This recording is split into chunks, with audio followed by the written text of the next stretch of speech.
नमस्कार मित्रांनो, Atharva coaching class by R S academy या आपल्या यूट्यूब प्लॅटफॉर्मवरती आपल्या सर्वांचं या ठिकाणी सहर्ष स्वागत आहे. मित्रांनो, नुकतेच या ठिकाणी तलाठी भरतीची सुधारित गुणवत्ता यादी या ठिकाणी प्रसिद्ध झालेली आहे.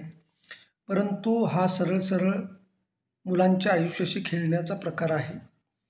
कारण मित्रांनो, याआधी तुम्ही बघितलं असेल की याच TCS कंपनीवरती काही आक्षेप होते आणि बऱ्याच तक्रारीसुद्धा आलेल्या होत्या.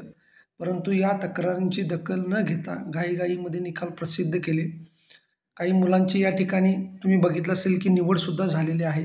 त्यांनी सत्कार स्वीकारलेले आहेत. गावागावामध्ये या ठिकाणी त्यांचे सत्कार झालेले आहेत. आणि आता मात्र ही सुधारित गुणवत्ता यादी या ठिकाणी जाहीर केलेली आहे. आणि याच्यामुळं मित्रांनो आता काय होईल की ज्या मुलांचं सिलेक्शन झालेलं होतं, 1-2 मार्कानं ज्या मुलांचं सिलेक्शन राहिलेलं होतं, त्या मुलांच्या सिलेक्शनचे चान्सेस या ठिकाणी वाढलेले आहेत. आणि जी मुलं 1-2 मार्काने जास्त होती त्यांचे मार्क आता या ठिकाणी कमी होणार आहेत.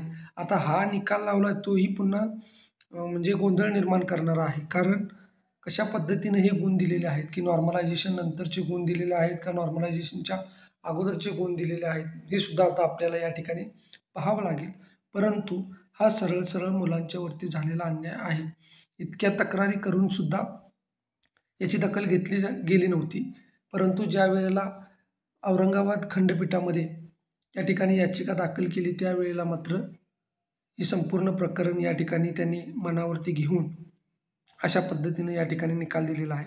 आता या ठिकाणी काय म्हणलेलं आहे बघा की तलाठी पदवरती 2023 TCS आयॉन कंपनीकडून घेण्यात आलेल्या परीक्षेनंतर परीक्षेतील प्रश्नांवर घेण्यात आलेल्या आक्षेपांच्या बाबत TCS कडून निर्णयांची कार्यवाही विरुद्ध उच्च न्यायालय खंडपीठ औरंगाबाद येथे 1744/2024 दाखल रीट याचिका या ठिकाणी मित्रांनो दाखल करण्यात आलेली होती.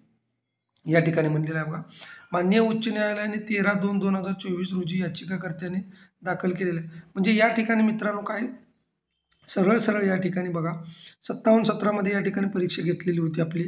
आणि त्याच्यानंतर 28/9 ते 8/10 पर्यंत या ठिकाणी आपल्याला हरकती घेण्यासाठी त्यांनी सांगितलेलं होतं. आपण हरकती घेतल्या, प्रूफसुद्धा आपण जोडलं. परंतु त्याच्यानंतर या TCS कंपनीने काही एक ऐकून घेतलं नाही आणि पर्यायानं काही विद्यार्थ्यांना खंडपीठामध्ये जावं लागलं. आणि खंडपीठामध्ये गेल्यानंतर या ठिकाणी आता काय केलेलं आहे बघा, 219 प्रश्नांच्या मध्ये या ठिकाणी बदल करण्यात आलेले आहेत. मित्रांनो लक्षात घ्या, तब्बल 219 प्रश्नांच्या मध्ये या ठिकाणी बदल करण्यात आलेले आहेत. आणि 180 प्रश्नांचे संपूर्ण गुण त्या सत्रातील विद्यार्थ्यांना देण्यात आलेले आहेत. म्हणजे बघा 219 प्रश्न या ठिकाणी रद्द करण्यात आलेले आहेत आणि 180 प्रश्नांचे गुण या ठिकाणी दिलेले आहेत. आणि त्याचसोबत काय म्हणलेलं आहे बघा, इथं जे काही नोट दिलेले आहे या नोटमध्ये त्यांनी काय म्हणलेलं आहे बघा की तलाठी भरती देणाऱ्या काही उमेदवारांचे निकाल राखून ठेवण्यात येत असून त्यांची जिल्हा न्याय यादी देखील प्रसिद्ध करण्यात येत आहे. तसेच अशा 11 उमेदवारांची जिल्हा न्याय यादी शासन स्तरावर नंतर निर्णय घेण्यात येईल. म्हणजे मित्रांनो, जरी ही गोष्ट TCSने केलेली असेल तरीसुद्धा पहिल्यापासून जर ही भरती जर पारदर्शक झाली असती तर योग्य आणि प्रामाणिक विद्यार्थी या ठिकाणी लागले असते आणि कुणाच्याही जीवाशी कुणाच्याही आयुष्याशी खेळ झाला नसता. आता ज्या मुलांनी ऑलरेडी सत्कार स्वीकारलेले आहेत, ज्या मुलांच्या नियुक्त्या या ठिकाणी म्हणजे निवड झालेल्या आहे, त्या मुलांचं आता काय होईल. आणि जी मुलं 1-2 मार्काने राहिलेली होती त्या मुलांच्या सुद्धा सिलेक्शनचे चान्सेस या ठिकाणी आता वाढलेले आहेत. त्यामुळे आता बघावं लागेल, गोंधळ आणखीनच वाढलेला आहे. आणि हे मार्कसुद्धा आता कशा पद्धतीने दिलेले आहेत हे सुद्धा एकदा बघावं लागेल.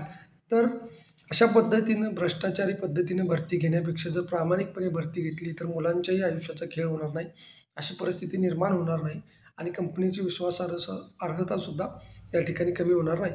त्यामुळे या कंपन्यांनी येत्या काळामध्ये म्हणण्यापेक्षा या कंपन्याच बंद झाल्या पाहिजेत आणि ऑफलाईन पद्धतीनं परीक्षा या ठिकाणी झाली पाहिजे, अशा पद्धतीनं आपलं मत आहे. तुम्हाला काय वाटते? खरंच हा मुलांच्या आयुष्याशी खेळला गेलेला एक खेळ आहे का?